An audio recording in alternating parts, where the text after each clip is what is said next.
Son kıydek yanıma gel. Ne edip gideceksin, ansava gel.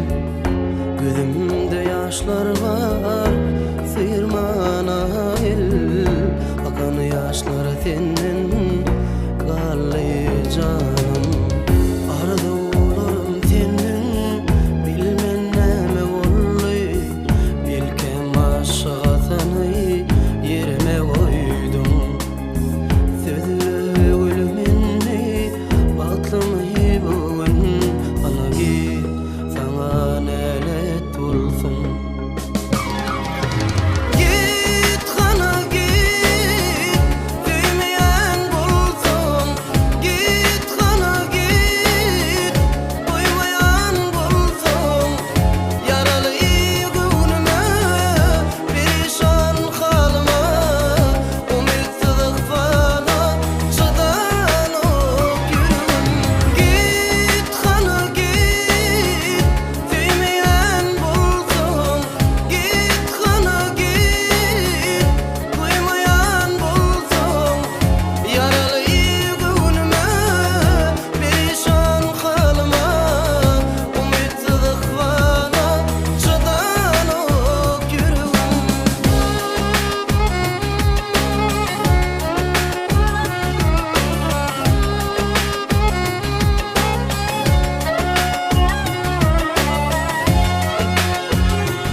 Canım, beni terk edip gideceğini bilmeyerdim.